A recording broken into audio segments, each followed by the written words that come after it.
পানির উপরে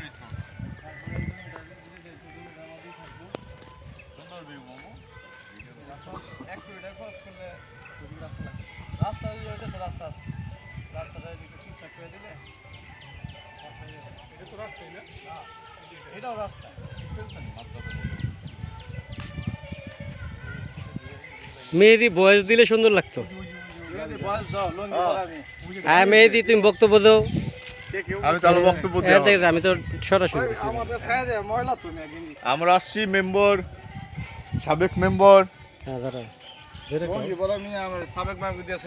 আচ্ছা আচ্ছা এটা আমি কাইটা পরে দিয়েছি। হাফ করতে হবে হাফ।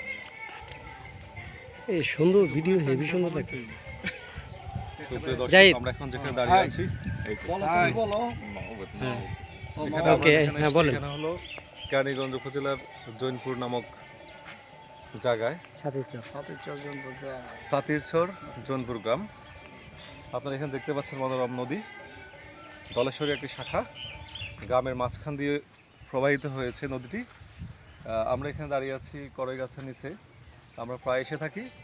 আজকে দুপুর টাইম এসেছি যে আজকের ওয়েদারটা একটু গরম, আমরা এখানে উপভোগ করার জন্য আসছি যে কেমন লাগবে।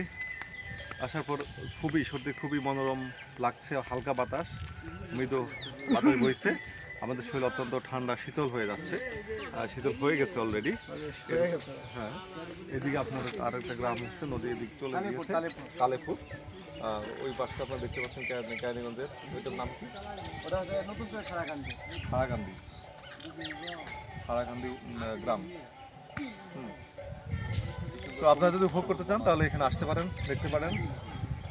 আপনারা আসবেন মোহাম্মদপুর থেকে অথবা পুরান ঢাকা বাউবাজার ব্রিজ হয়ে, কদমতলা ব্রিজ পার হয়ে, খুব রোহিতপুর রামেরকান্দা নেমে অটোরিকশা করে আপনারা জৈনপুর নেমে হেঁটে আসতে পারেন। জৈনপুর নামলে হেঁটে আসতে 2 থেকে 3 মিনিট প্রয়োজন হবে আপনাদের। এছাড়া যদি আপনারা মোহাম্মদপুর দিয়ে আসতে চান, মোহাম্মদপুর বেড়িবাঁধ হয়ে বসিলা পার হয়ে আপনারা এখানে মোহাম্মদপুর আটি হয়ে আসতে পারেন, অথবা আপনার আকিস গ্রুপের আকিস ফাউন্ডেশন মাদ্রাসার সামনে যে একটা রাস্তা আছে, এর নাম মধু সিটির ভেতর দিয়ে আপনারা আসতে পারেন। রামেরকান্দা এসে নেমে জিজ্ঞেস করবেন জৈনপুর নেমে 2 মিনিটের রাস্তা হাঁটলেই হবে, হেঁটে আসতে পারেন। ধন্যবাদ সবাইকে। আসসালাম।